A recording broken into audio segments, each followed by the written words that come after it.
नमस्कार विद्यार्थी मित्रांनो. आज आपण आपल्या तिसऱ्या धड्याला सुरुवात करतोय. आपला तिसरा धडा आहे diversity in living things and their classification. या धड्याचा पार्ट 1 आपण याआधी पाहिलेला आहे. आता आपण या व्हिडिओमध्ये या धड्याचा दुसरा पार्ट बघणार आहोत. Need for classification of plants. या आधीच्या व्हिडिओमध्ये आपण पाहिलं होतं की प्लांट्सचं स्ट्रक्चर कसं आहे. प्लांट्सच्या स्ट्रक्चरमध्ये त्याचे फ्लावर्स, त्याचे लीफचं स्ट्रक्चर, रूटचं स्ट्रक्चर प्रत्येक प्लांटमध्ये वेगवेगळं असलेलं आपल्याला दिसून येतं. मग असे प्लांट्स एकत्र लक्षात ठेवणं आपल्याला कठीण जातं आणि त्यामुळे आपल्याला प्लांट्सचं क्लासिफिकेशन करणं गरजेचं असतं. Up to now information about lakhs of plants has been collected. While studying the diversity in plants, they are classified for the sake of convenience on the basis of the similarities and differences in their structure, their organs and their characteristics. आतापर्यंत आपण लाखो वनस्पतींची माहिती एकत्रित केलेली आहे. परंतु या लाखो वनस्पतींची माहिती एकत्रित केलेली असल्यामुळे खूप जास्त माहिती आपल्याकडे झालेली आहे आणि ही माहिती आपल्या लक्षात राहण्यासाठी त्याचं क्लासिफिकेशन आपल्याला करणं गरजेचं आहे. आपल्याला ती लक्षात ठेवता यावी, त्यांचे वेगवेगळे कॅरेक्टरिस्टिक्स अभ्यासता यावेत, यासाठी आपल्याला या प्लांट्सचं क्लासिफिकेशन करणं गरजेचं आहे. मग प्लांट्सचं क्लासिफिकेशन कसं केलं जातं? How do plants are classified? Plants are classified on the basis of their similarities and differences. म्हणजे त्यांच्यामध्ये असणारा जो सारखेपणा आहे आणि त्यांच्यामध्ये असणारी जी विविधता आहे, त्यांचं स्ट्रक्चर जे आहे, त्यांचे ऑर्गन्स कसे आहेत, यावरून आपण प्लांट्सचं क्लासिफिकेशन करत असतो. तर या व्हिडिओमध्ये आपण तेच बघणार आहोत की प्लांट्सचं क्लासिफिकेशन करत असताना कोणते कोणते क्रायटेरिया विचारात घेतले जातात. Carolus Linnaeus. Classification of plants शिकण्याआधी या शास्त्रज्ञाबद्दल माहिती मिळवणं अत्यंत गरजेचं आहे. The scientist Carlos Linnaeus made first scientific classification of plants. Initially, it was his method of classification that was used by all. So, Carlos Linnaeus was the first scientist who initiated how to classify plants. म्हणजे classification कसं करायचं प्लांट्सचं याची सुरुवात जी आहे ती या शास्त्रज्ञाने केली होती आणि त्याच्या पद्धतीनुसारच प्लांट्सचं क्लासिफिकेशन आज सुद्धा आपण करत आहोत. मग हा सायंटिस्ट खूप इम्पॉर्टंट आहे, याचं नाव आपण लक्षात ठेवूया, Carolus Linnaeus. So now let's start with classification of plants. We can easily notice the differences in the shape and height of the plants in our surroundings. It is easy to classify the plants on the basis of this observation. As you can see, many pictures I have shown you. There is difference in their structure, in their height, and on this basis त्यांच्या साईजच्या बेसिसवर, त्यांच्या हाईटच्या बेसिसवर, त्यांच्या शेपच्या बेसिसवर सुद्धा आपण प्लांट्सचं classification करत असतो. मग प्लांट्सचं हे जे क्लासिफिकेशन केलं जातं त्याच्यामध्ये पहिले आहे trees. Trees grow tall. Their stem or trunk is hard and strong. They have branches at some height above the ground. They bear flowers and fruits for many years. Such plants are called trees. Trees are tall, big and perennial that they live for many years. Trees जे असतात ह्यांचं classification, मग आता trees या भागामध्ये कोणते कोणते plants तुम्ही इन्क्लूड करणार, तर असे सगळे प्लांट्स जे दे ग्रो टॉल, जे उंच वाढतात, ज्यांची स्टेम आणि ट्रंक एकदम हार्ड आणि स्ट्रॉंग असतं. They have branches at some height above the ground. म्हणजे त्यांचे जे ब्रांचेस असतात त्या जमिनीच्या लगत नसतात, आधी त्यांचं स्टेम वाढलेलं असतं आणि मग थोड्या उंचीवर त्याच्या ब्रांचेस फुटलेल्या असतात. इथे तुम्ही मँगो ट्री बघू शकता. मँगो ट्रीचा आधीच थोडं स्टेम वाढलेला आहे आणि ब्रांचेस वरच्या बाजूला आहेत. कोकोनट ट्रीच्या बाबतीत पण तसंच आहे बघा, त्याचं स्टेम इतकं लॉंग आहे आणि ब्रांचेस एकदम टॉपला आहेत. मग असे जे वनस्पती असतात, असे जे ट्रीज, असे जे काय म्हणता येईल, प्लांट्स आहेत, त्या प्लांट्सना आपण ट्रीज असं म्हणतो. हे जे ट्रीज असतात ते bear flowers and fruits for many years. त्यांना येणारी फुलं आणि फळं अनेक वर्षांसाठी येत असतात आणि अशा प्लांट्सनाच आपण ट्रीज म्हणतो. Trees are tall, big and perennial. Perennial या शब्दाचा अर्थ आहे अनेक वर्ष जगणारे. ट्रीज जे असतात ते टॉल असतात, बिग असतात आणि पेरेनियल असतात. पेरेनियल म्हणजे ते अनेक वर्ष जगतात. मग क्लासिफिकेशन ऑफ प्लांट्स मध्ये पहिलं क्लासिफिकेशन आपण करतोय on the basis of there size, height and structure. मग त्याच्यामध्ये आपला पहिला पॉइंट आहे ट्रीज. ट्रीज मध्ये आपले जसं मँगो ट्री आहे, इथे आपण कोकोनट ट्री दाखवलेला आहे.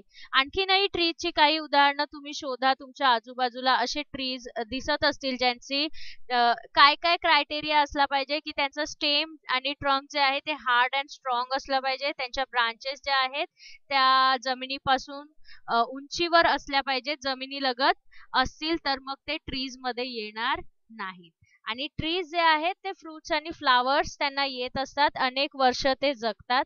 आणि असे जे सगळे कॅरेक्टरिस्टिक तुम्हाला ज्या प्लांट मध्ये दिसतील ते प्लांट तुम्ही ऍज अ ट्री असं त्याला तुम्ही म्हणू शकता.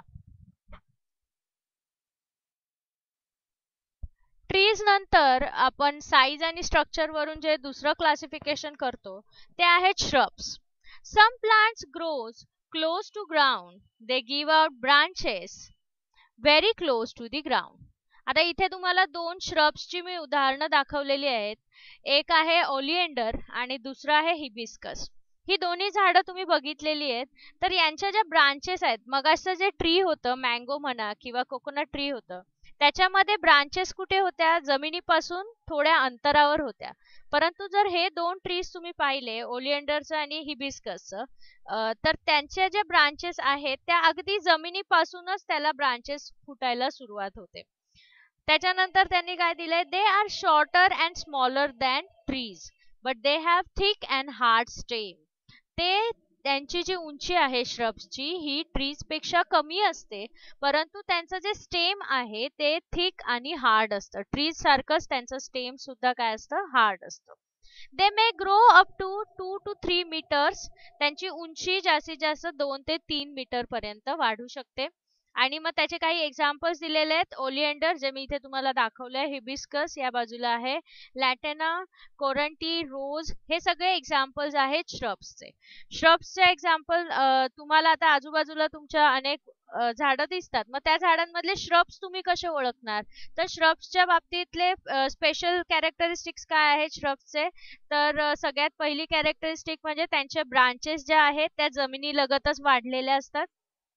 दुसरं म्हणजे त्यांची हाईट जी आहे ती 2 to 3 मीटर्स एवढी हाय असते. आणि त्याला सुद्धा फ्लावर्स येतात, फ्रुट्स येतात. पण श्रब्स जे असतात ते ट्रीज पेक्षा हाईटला थोडे कमी असतात.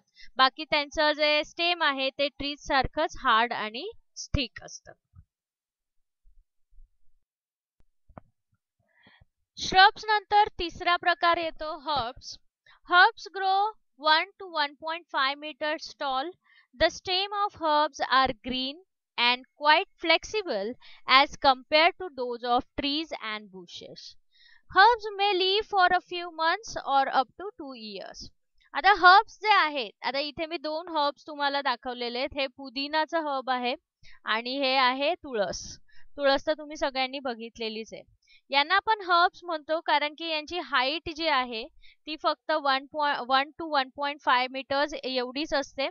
त्यानंतर त्यांचे जे स्टेम्स असतात हे ग्रीन इन कलर असतात आणि फ्लेक्सिबल असतात. म्हणजे ट्रीजचे जे स्टेम्स आहेत की ते पटकन ब्रेक होऊ शकतात. समजा सुकल्यावर त्याचे ब्रांचेस ब्रेक होऊ शकतात, परंतु जे हर्ब्स असतात या हर्ब्सचे जे स्टेम आहेत ते फ्लेक्सिबल असतात.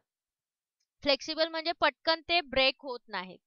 आणि यांचे जे लाईफ टाइम आहे ते किती आहे, it is for a few months up to 2 years. काही महिन्यांपासून 2 वर्षांपर्यंत हे हर्ब्स जगू शकतात. आणि या हर्ब्सचं सगळ्यात बेसिक क्वालिटी ही आहे की ते 1 to 1.5 मीटर उंचीपर्यंतच वाढतात आणि त्यांचे स्टेम्स जे असतात ते ट्रीज आणि श्रब्स सारखे एकदम हार्ड नसतात, ते एकदम फ्लेक्सिबल असतात आणि ते तुमचे हर्ब्स जे आहेत ते काही महिन्यांपासून 2 वर्षांपर्यंत जगतात. मग हे सगळे कॅरेक्टरिस्टिक्स आपण पाहिले, ट्रीजचे पाहिले, श्रब्सचे पाहिले आणि हर्ब्सचे पाहिले. हे जे क्लासिफिकेशन आहे प्लांट्सचं, हे कशाच्या बेसिसवर आपण केलेलं आहे, तर त्यांचं जे स्ट्रक्चर आहे, हाईट आहे, याच्या बेसिसवर केलेलं क्लासिफिकेशन आहे. क्लासिफिकेशन ऑफ प्लांट्स मध्ये पुढचा प्रकार आहे वाईन्स. वाईन्स मध्ये दोन प्रकार असतात, एक असतात क्लाइंबर्स आणि दुसरे असतात क्रीपर्स. वाईन्स म्हणजे वेली. तुम्हाला सगळ्यांना वेली माहिती आहे, तुमच्या आजूबाजूला तुम्ही अनेक वेली बघितल्या असतील. Some plants need vertical support for growing are called as climbers. आता क्लाइंबर्स आणि क्रीपर्स मध्ये फरक काय आहे तो आधी आपण लक्षात घेऊया. क्लाइंबिंग करणं म्हणजे काय, वर चढणं. मग ज्या वेली आहेत त्या दुसऱ्या वनस्पतींच्या सहाय्याने किंवा त्यांना आपण एक्स्ट्रा सपोर्ट देतो आणि ते व्हर्टिकली ग्रो होतात, म्हणजे वरच्या बाजूला वाढत जातात, अशा ज्या असतात त्यांना आपण म्हणतो क्लाइंबर्स. जसं इथे 3 एक्झाम्पल दिलेले आहेत. ग्रेप वाईन म्हणजे काय, द्राक्षाची वेल, पीज आणि मनी प्लांट. हे जे वेली आहेत, या वेलींचा प्रकार जो आहे त्याला आपण म्हणणार क्लाइंबर, कारण की दे ग्रोज व्हर्टिकली. आणि दुसरा प्रकार असतो तो असतो creeper. While some other spread on the ground they are called as creepers. असे काही वेली असतात की ज्या जमिनीवरच पसरतात, त्यांना आपण क्रीपर्स असं म्हणतो. मग क्रीपर्स मध्ये बघा, पंपकिन आहे, वॉटरमेलन आहे, यांसारख्या ज्या वेली आहेत त्या जमिनीवर पसरत असतात आणि त्यामुळे आपण त्यांना क्रीपर्स असं म्हणतो.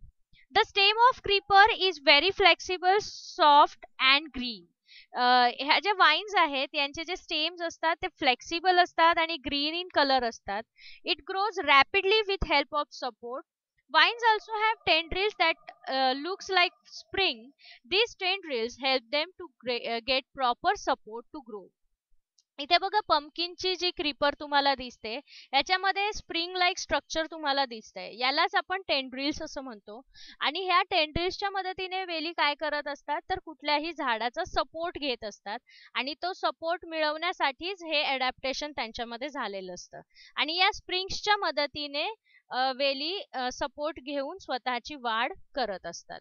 मग क्लासिफिकेशन ऑफ प्लांट्स मध्ये शेवटचा भाग आता आपण बघतोय त्यांच्या स्ट्रक्चर आणि हाईट वरून, तो आहे वाईन्स. वाईन्स मध्ये दोन प्रकार असतात, क्रीपर्स अँड क्लाइंबर्स. क्रीपर्स जे जमिनीवर पसरतात आणि क्लाइंबर्स जे वरती वाढत जातात with the help of support. Climbers म्हणा, क्रीपर्स म्हणा, या दोघांनाही वाढण्यासाठी सपोर्टची आवश्यकता असते आणि त्यामुळे त्यांच्या बॉडीज वरती आपल्याला टेंड्रिल्स आलेले दिसतात, जे टेंड्रिल्स त्यांना मदत करतात कुठल्याही इतर वनस्पतींचा किंवा दुसरा कुठलाही सपोर्ट असेल त्याला पकडून ठेवण्याचं काम करण्यासाठी हे स्प्रिंग लाईक स्ट्रक्चर त्यांच्यामध्ये डेव्हलप झालेलं आपल्याला दिसून येतं.